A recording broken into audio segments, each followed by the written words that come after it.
አሰላሙ አሌይኩም ወራህመቱላሂ ወበረካቱሁ ድና የተከበራችሁ የቻናሌ ተከታታዮች እንዴት ናችሁ? ከኔ ጋር አልሐምዱሊላህ ረቢል ዓለሚን።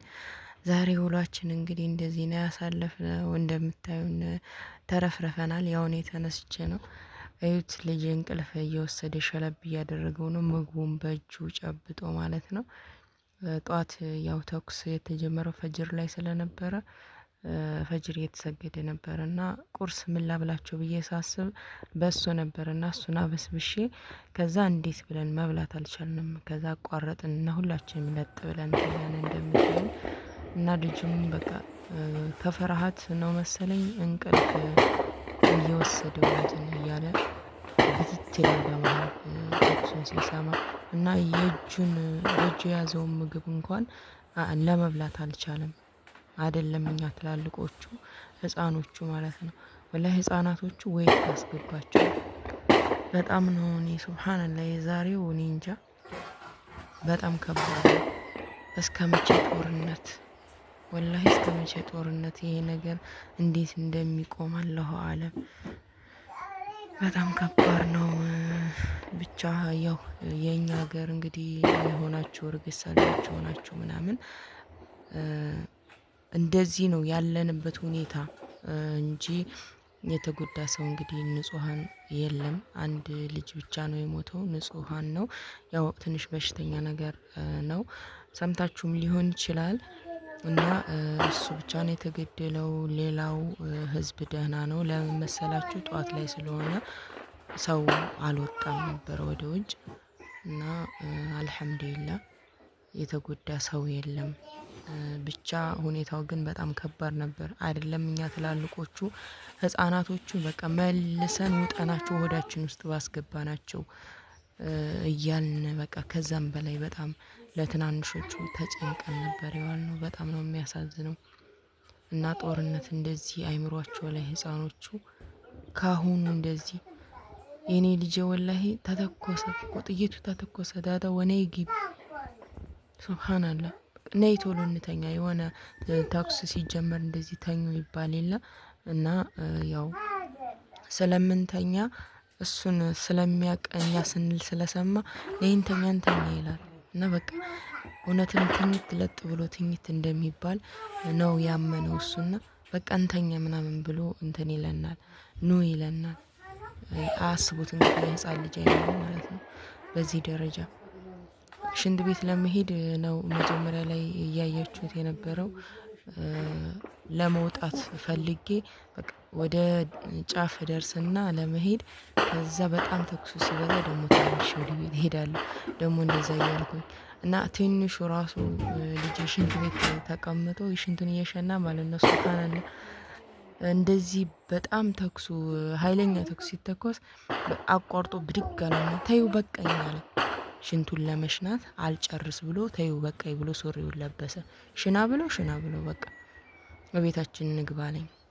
ሽንቴ መጣይ ብሎ ነበሩ ሰጀኛ አለኝ ሽንት ቤት እና በጣም ከባድ ነው እንደዚህ አይነት ነገር ለህፃናት አእምሮ በጣም የሚከብድ ካሁኑ የመሳሪያ ድምጽ እየሰሙ ጥይት ነው እኮ ተተኮሰ እኮ የሚለውን እንግዲህ እኛ አሁን ስናድግ ራሱ ይሄን ነገር አይደለም ጥይት ተተኩሶ ድምጹን ለሰማ ምን እንደሆነ ስሙ ጥይት ይሁን ምን ይሁን በቃ የምናውቀው ነገር የለንም ወላሂ።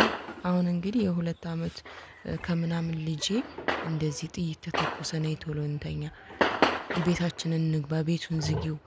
አስቡት ያለ ጭንቀት ማለት ነው።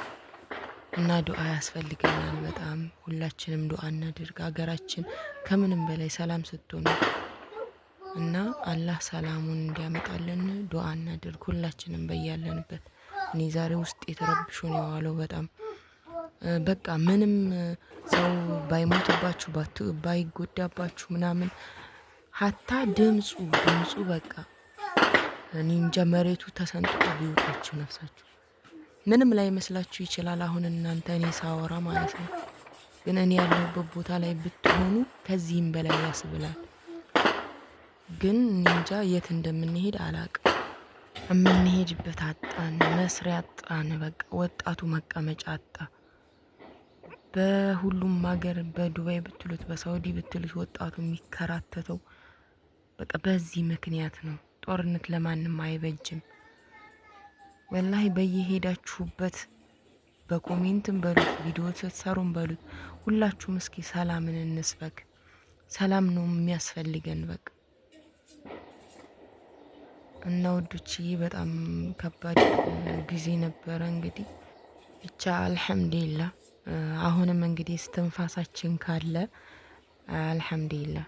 እና ያው እንግዲህ ሁላችንም ዱዓ ማድረግ ስለሚጠበቅብን ነው። እኔ ደስታዬን መጥቼ ሀዘኔን መጥቼ የማወራው ለእናንተ ነው። እና የዛሬው ውሎዬ በቃ በጭንቀት ባሰ። ወላሂ ራሴን አሞኝ ከተኩሱ መስማት ከካካታው ብዛት ራሴን አሞኝ በቃ ፓራስታሞን እያወጥኩኝ የተኛው እየተነሳሁኝ ነው። እና በሽታ ነው በቃ ጦርነት በሽታ ነው። ምን ልበላችሁ፣ ለእኛም ለህፃናቶቹ በተለይ በጣም በሽታ የሆነ ነገር ነው። እና አላህ ይህንን ያንሳልን። ሁላችን በቂን እስኪ ዱዓ እናድርግ። ያው እንግዲህ ያለው ነገር ይሄ ነው። የኛ ሀገር ልጆች የሆናችሁ ደግሞ እንደነገርኳችሁ ንጹሃን የተጎዳ የለም። አንድ ልጅ ሞቷል ብያችኋለሁኝ። እንደዚሁ በሽተኛ ነገር ነው። ያው ተቀመጥ ሲባል እንግዲህ አእምሮ በሽታ ያለበት ተቀመጥ አንድ ቦታ ብትሉት መያዝ ስለማትችሉ በተኩሱ መሀል ወጥቶ ነው የሞተውና እንደዚህ አሁን እንጂ ሰው ጧት ስለሆነ የትም አልሄድም። ሰው መንገድ ስላልገባ ገበሬው ሙሉም ቤቱ ስለሆነ ሰላም ነው። ምንም አልሆነም። ንጹሃን ዜጋ አልሐምዱሊላህ። ግን ከዚህ በኋላ ላለው በቃ አላህ ይህንን የመሳሪያ ድምጽ እንዳያሰማን ዱዓ አድርጉ እስኪ ሁላችሁም።